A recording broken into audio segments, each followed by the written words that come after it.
The debt's not going up at 2% or 3%. The debt's going up 8, 9, 10% or more. The U.S. had a $1 trillion baseline budget deficit, $1 trillion per year deficit for fiscal 2020 pre-pandemic. The Congress threw $3 trillion of emergency aid on top of that. And I'm not even criticizing all those programs. I mean, the payroll protection plan loans, the extended unemployment benefits, the increased unemployment benefits.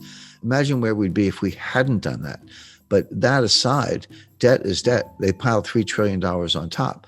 Now, this is going to take the U.S. debt to GDP ratio up to 135%. It was 106% when Donald Trump was sworn in.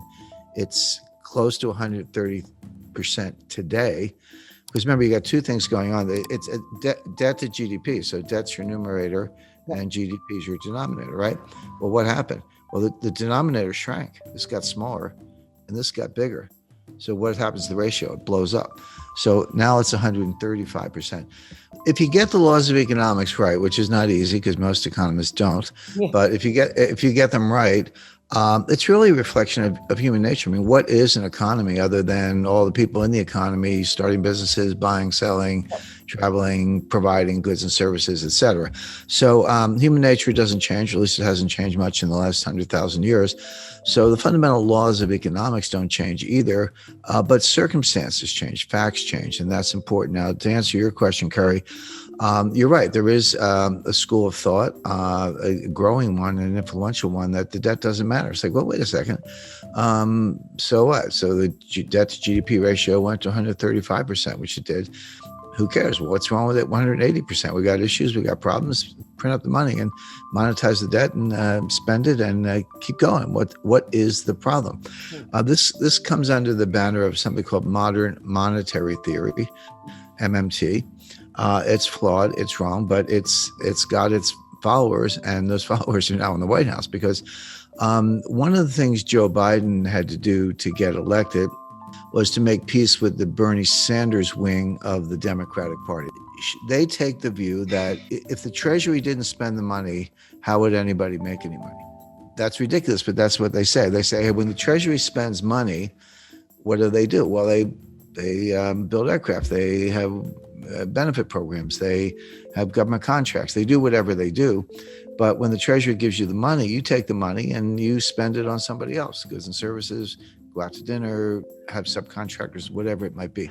That's the real source of money. They also take the Treasury and the Fed and they merge them.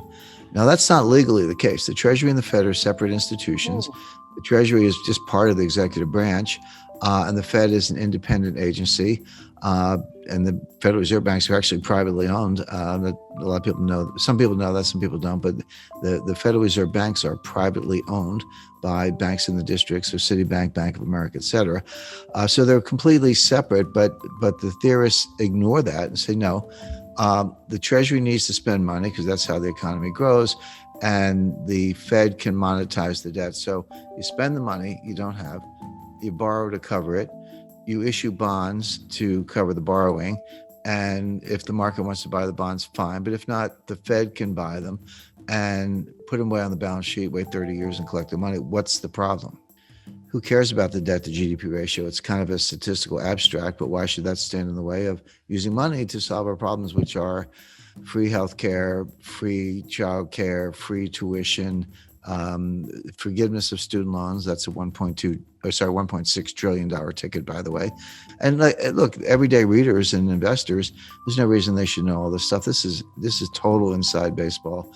You have to be a geek like me to kind of keep up with it, but it's all coming. But what that means is we're going to test the Rogoff-Reinhardt thesis. Now, let me just take a minute to explain that. Up to a certain debt to GDP ratio, there is a Keynesian multiplier greater than 1. So the classic example is the UK was in a depression before the rest of the world. They have been hit pretty hard before the Wall Street crash. People aren't spending, they're saving. It's the liquidity trap. So if you get money, you pay down debt. When you don't have any debt, you put it in the bank. Whatever you do, you don't spend it. You hoard cash. Or people were buying gold. They were accused of hoarding gold, et cetera. But what they weren't doing was spending. And there was a lack of aggregate demand, and the banks were not lending. So Keynes said, well, if everyday people won't do it, the government must. The government can borrow, the government can spend. And what they discovered was that if you borrow $1 and spend $1, you can get $1.50 of GDP. Now, there's a separate debate as to whether that's actually incremental or whether you're just pulling growth forward. But so what? Even if you are pulling growth forward, maybe that's what you need to do when you're in a liquidity trap. But there's a problem. He called it the general theory of employment, interest, and money. But it was actually a special theory. I think he had a little Einstein in me because of the general theory of relativity. But it's actually a special theory, which means it's a theory that works in a set of circumstances, a set of conditions. The conditions where it works are you're either in a recession or just coming out of one. You have excess capacity and labor and industrial capacity, and you have very little debt. In those circumstances, you can borrow $1, spend $1, and get more than $1 GDP. The problem is that extra GDP you get for the borrow and spend, it goes down as the debt to GDP ratio goes up. What Reinhardt and Rogoff discovered is that at 90%, you go through the looking glass. Your payoff is now less than $1. You borrow $1, you spend $1, and you only get 90 cents of GDP or 95 cents, et cetera. So now, not only are you not getting your dollar's worth for the borrowed dollar or something more, which you did at lower levels, you're getting less than $1.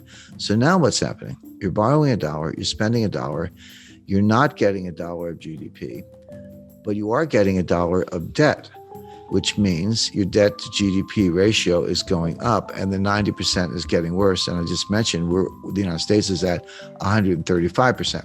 So here are your two competing schools. There's the Keynesian multiplier and creating aggregate demand with government debt, and the Reinhardt-Rogoff, more than a thesis, I would say powerful evidence that beyond 90%, it doesn't work. It goes under less than 1 on the one hand. And my friend Stephanie Kelton and Bernie Sanders and Kamala Harris and the modern monetary theorists who say, no, it's all good. How could you get growth if you didn't spend money through the government? These theories don't agree at all. We're going to find out which ones work. I'll give away the answer, which is that Reinhardt and Rogoff have it right. Keynes had it right up to a point. Reinhardt and Rogoff discovered that critical threshold, that whether you want to call it tipping point or phase transition, or which physicists call it or whatever. The modern monetary theorists think the opposite, and we're going to find out. But what it means if Reinhardt and Rogoff are right, and I'm right, and Keynes was right, the more you borrow, it's actually a headwind to growth. Now you get just as up to the threshold, you got more and more and more. Oh, sorry, at a low level, you got more, but then it went down. But it's like any diminishing marginal return. You know, the curve starts very steeply, you get a lot of payoff, then it flattens out, then it goes down, but it's still positive. But at some point, it goes below the zero line and your marginal return is negative. And that's where we are.